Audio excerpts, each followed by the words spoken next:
O policial que tinha levado a cotovelada se recuperou do susto e deu com um cacetete na cara da lésbica, que começou a xingar e a gritar pra multidão: porra, gente, faz alguma coisa! Vão ficar aí olhando!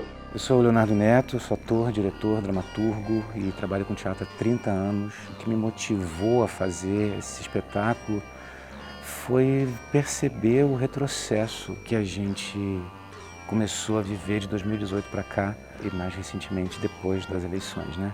Uma certa legitimação assim da homofobia como uma coisa possível e aceitável na sociedade de uma forma geral.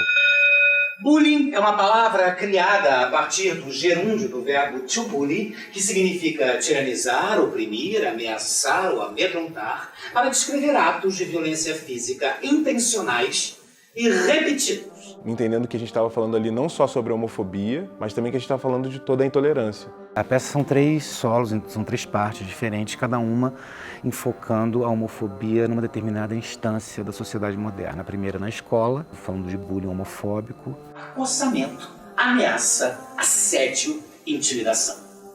E eu gostaria de acrescentar mais uma opção: tortura. A segunda falando da relação com a lei, com a polícia, e aí eu conto a história da revolta de Stonewall. Um deles me puxou pela camisa e falou: você, bichona, se manda! Stonewall Inn era um bar no Village, em Nova York, então existiam batidas policiais frequentes. Na madrugada do dia 28 de junho de 69, a polícia invadiu o bar sem avisar e saiu prendendo as pessoas. Os frequentadores do bar resolveram reagir pela primeira vez, até que eles conseguiram expulsar a polícia. Isso foi considerado uma vitória e o início do movimento de luta pelos direitos civis dos gays. E a terceira é um enfoque na política. Inspirado na figura do Jean Willis, eu uso trechos de falas deles e faço um discurso de um deputado gay numa sessão do Congresso Nacional. Entre esses 513 deputados, agora tem um que se declara e se afirma homossexual. Há ali um pensamento dramatúrgico.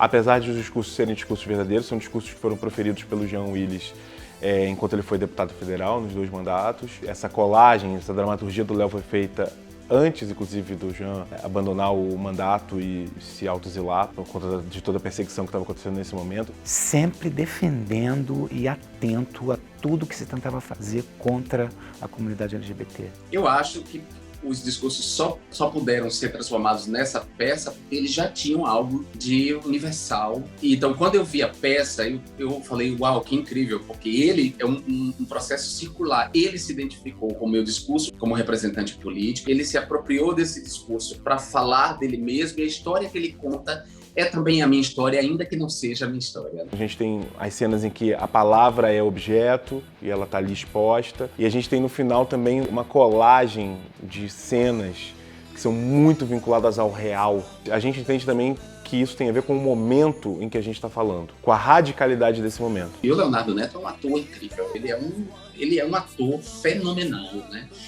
Porque ele é um ator que não só reúne assim, as técnicas, ele sabe como fazer, mas ele tem, antes de tudo, talento, uma visceralidade, uma intuição como ator, que em geral os grandes atores nascem disso, né?